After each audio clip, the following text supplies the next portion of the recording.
Hi, hello, నమస్కారం, అస్సలాం వాలేకుం, vanakkam, Aadab. Guys, రేపు మా మమ్మీ బర్త్‌డే అన్నమాట. మనం ఒక స్వీట్ ప్రిపేర్ చేయబోతున్నాం. నాతో పాటు వచ్చేసేయండి. స్టార్ట్ చేసేద్దాం. మన బుజ్జి ఫ్రిడ్జ్‌లో నుంచి మనం ఇప్పుడు పాల ప్యాకెట్ తీయాలన్నమాట.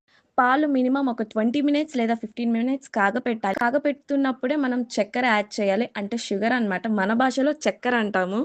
తర్వాతకి సగ్గుబియ్యం యాడ్ చేయాలి. మెన్షన్ చేస్తున్న నానబెట్టిన సగ్గుబియ్యం. నెక్స్ట్ మన ఇంట్లో న్యాచురల్ నెయ్యి ఉంటదనమాట. మా ఇంట్లోనే ప్రిపేర్ చేస్తారు. ఈ నెయ్యిలో ఇలా సేమ్యాని ఏయించాలనమాట గోల్డ్ కలర్ వచ్చేదాకా. ఇవన్నీ ప్రిపేర్ అయ్యేలోపు నాకు బోలెడంత ఆకలేస్తుంది. మనం పోయి కర్రీ పఫ్ తినేద్దాం. ఇందాక వచ్చేటప్పుడు బయట తీసుకున్నాను బేకరీలో. అబ్బబ్బబ్బబ్బా! మస్తుంది గైస్. ఈ కెచప్‌లో ఇలా తింటుంటేనా ఇచ్చి పడేశారు. ఈ కర్రీ పఫ్ ఎక్కడ తీసుకొచ్చానో మీకు మళ్ళీ నెక్స్ట్ వీడియోలో షేర్ చేస్తాను. గైస్ ఫస్టే చెప్తున్నా, ఇది మాత్రం సేమియా కాదు. ఇది జస్ట్ కీర్ అన్నమాట. ఒక స్వీట్ కూల్‌గా ఉన్నప్పుడు తినాలి. వేడిగా ఉన్నప్పుడు తినకూడదు.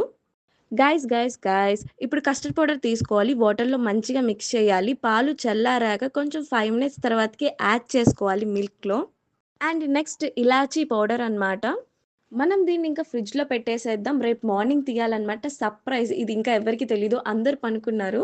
గైస్, మా మమ్మీ ఫస్టే చెప్పారనమాట. నో కేక్ కటింగ్స్ అని ఈసారి. బట్ మనకి అలా అనిపించదు కదా! అందుకని అట్‌లీస్ట్ కేక్ పీస్ అయినా తీసుకొచ్చాను. హ్యాపీ బర్త్‌డే అమ్మీ జాన్.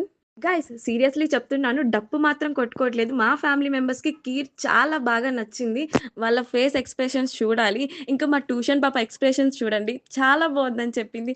చాలు ఇంకా దిల్ ఖుష్. దిల్‌సే గైస్. వెల్, గండి సింబల్ కొట్టండి గైస్. Love you guys. దిల్‌సే గైస్. ఈ వీడియోని మీ ఫ్రెండ్స్ అండ్ ఫ్యామిలీ మెంబర్స్‌కి షేర్ చేయండి. ఈ స్వీట్‌ని ట్రై చేయటం మాత్రం మర్చిపోవద్దు. ఇచ్చి పడేయండి.